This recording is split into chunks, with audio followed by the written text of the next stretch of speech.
A young girl vanished from her own home under mysterious circumstances. The police quickly deduced it was a kidnapping, but there was one problem. All evidence and witness accounts suggested that abducting the girl was simply impossible. The case became even more perplexing when the girl herself called the police, pleading for help. Antoinette Cayedito was born on Christmas Day, December 25, 1976. After her parents divorced, she lived with her mother and two younger sisters in a small American town called Gallup, New Mexico. Antoinette was a very responsible child, often helping her mother care for the younger children and managing various household chores. On April 5, 1986, when Antoinette was 9, her mother, Penny, left the children with a babysitter and went to a local bar with friends. Returning home around midnight, she dismissed the babysitter and chatted with Antoinette until about 3 a.m. before going to bed. Penny awoke at 7 a.m. to prepare her daughters for Sunday school at the local church.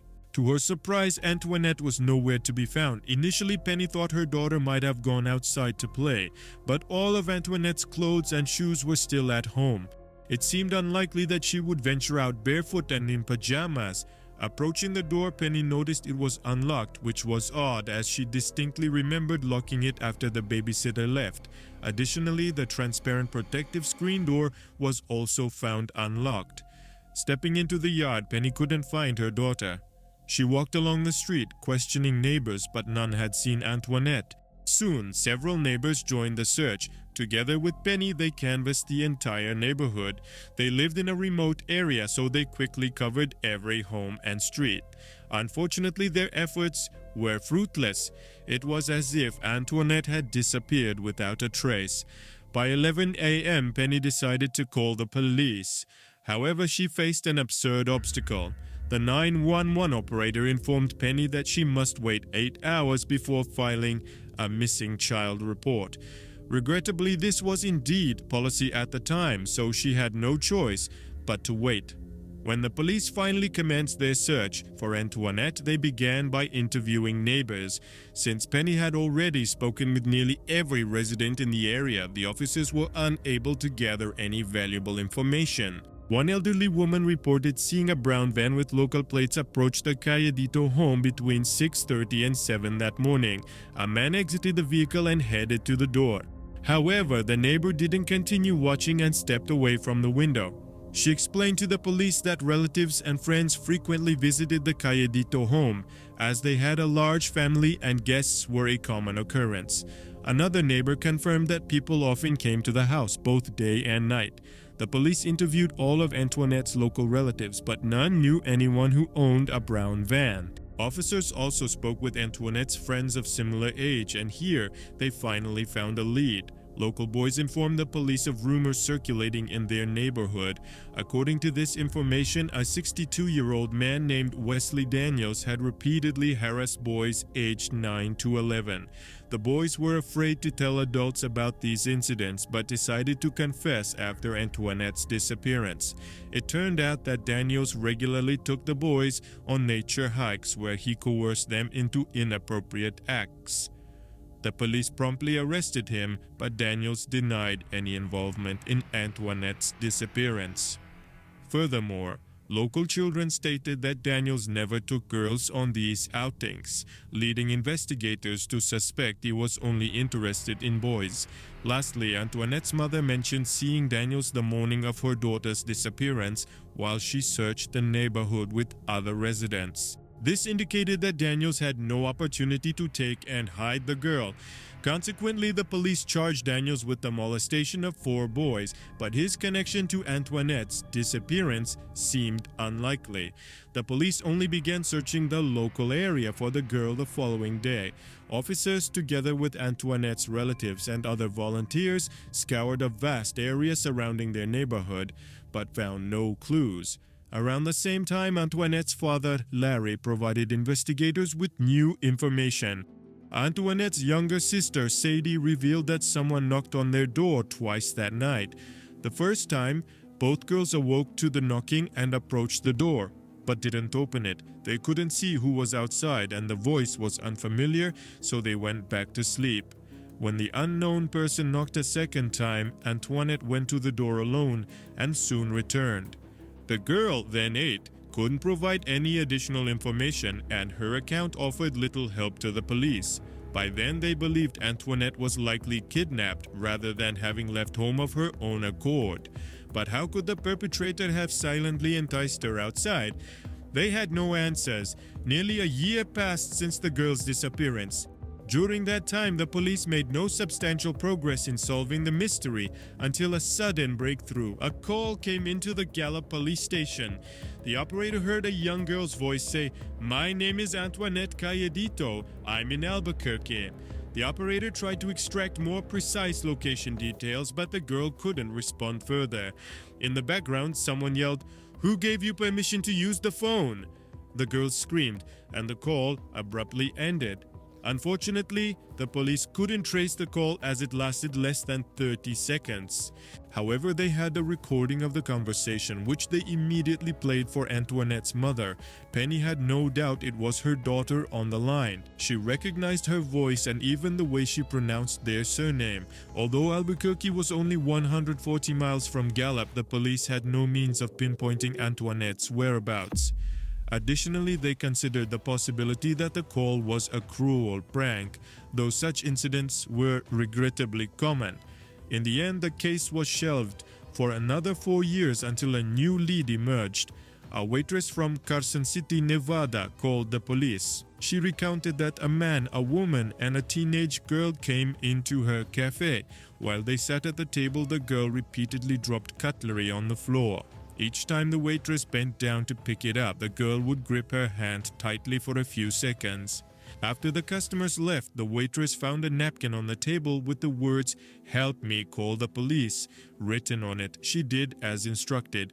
When she described the girl's appearance, the officers realized she might be Antoinette Cayedita.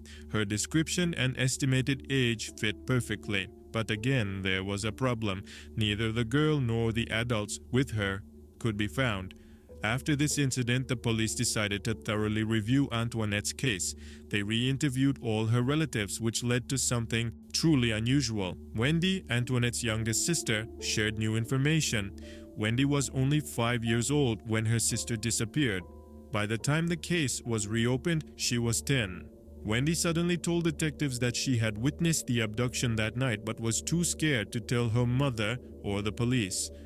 According to her account, someone did knock on the door that night. Wendy and Antoinette went to the hallway and the older sister asked who was there. A man's voice said it was Uncle Joe. Antoinette opened the door and at that moment 2 unknown men grabbed her. She screamed and tried to resist, but the kidnappers dragged her into a van and drove away.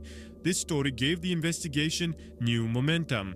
Antoinette indeed had an uncle named Joe who was immediately questioned. He denied any involvement in the kidnapping and the police couldn't prove otherwise. His alibi for that night was solid and Wendy said she didn't recognize any of the kidnappers. Given that they weren't wearing masks, the girl would have immediately recognized her relative. Eventually, the police announced that Joe was not involved. But how did the kidnappers know the girls had an uncle named Joe? All of this seemed very strange to the police. They began to wonder if Wendy's story was fabricated, as digging deeper revealed many odd elements. First, according to Penny, she and Antoinette slept in the same room, while the other 2 girls were in a separate bedroom.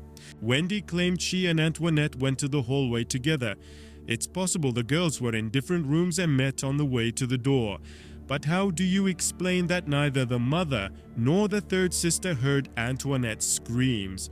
The family lived in a small house and not hearing a scream would have been impossible. The same goes for the neighbors. The girl was dragged from the door to the van and she must have been screaming the entire time. This would certainly have attracted the attention of nearby residents. Yet none of them heard a sound. There's another inconsistency. The house had 2 doors. One was wooden and the other was transparent.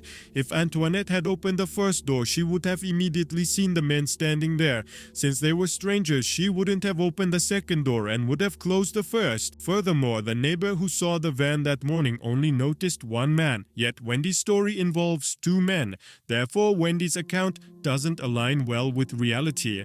Perhaps all of this can be explained by the fact that Wendy was only 5 years old. Furthermore, she didn't share her story until she was 10. Could it be that she simply forgot or mixed up some details and her mind filled in the gaps? It's quite possible. However, most people on various forums and podcasts believe Wendy deliberately made up the story. Why would she do this? There are two theories: for attention or under the influence of a family member. But why would a relative encourage a young girl to mislead the police? There's only one explanation. That relative could be involved in the kidnapping. This brings us to perhaps the biggest question in this entire story. Could the mother have been involved in the crime? Over the years, this theory became the main version among the police. Let's explore how this theory came about. Knowing everything previously mentioned, one could conclude that the kidnappers had no real opportunity to quietly abduct Antoinette. The girl wouldn't have opened the door to strangers, and there were no signs of forced entry. All windows and the back door were also closed. This suggests that either someone familiar knocked on the door or someone else, not the girls, opened it for the kidnappers. According to the mother, she locked both doors after the babysitter left, but this cannot be confirmed. Even if the kidnappers managed to enter the house unnoticed, they wouldn't have quietly abducted the girl. She slept in the same room as her mother, and Penny couldn't possibly have slept through the kidnapping happening right next to her. Antoinette would have screamed, and the other two girls would have heard it too. There are only two possibilities left. Either the girl left with the kidnappers willingly, or she was unconscious at the time of the abduction and didn't wake up even when being carried to the van. The mother could have drugged her with sleeping pills or something stronger, then opened the door for the kidnappers. But why would she do such a thing? What could drive a woman to give her daughter to strangers? Here, the police considered the most basic motive: money. According to some family acquaintances, Antoinette's parents had been using illegal substances for years. It's possible the mother owed a large sum to dealers and they decided to take her child as payment. Or perhaps she sold her daughter for a substantial amount. Within months of Antoinette's disappearance, there were reports that the mother had bought herself an expensive sports car. Additionally, years later, the police uncovered another troubling fact. During the early stages of the investigation, Penny underwent a polygraph test and failed it. Unfortunately, the detectives couldn't take action based solely on the lie detector results. In 1999, 13 years after Antoinette's disappearance, her mother fell seriously ill and was on her deathbed.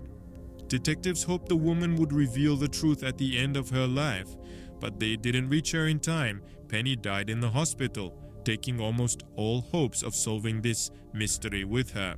The police still hope that the youngest sister, Wendy, will eventually reveal everything. Her story about two men breaking into the house doesn't match reality, so she might at least admit her mother influenced her account. More than 35 years have passed, yet the case remains open and regularly reviewed.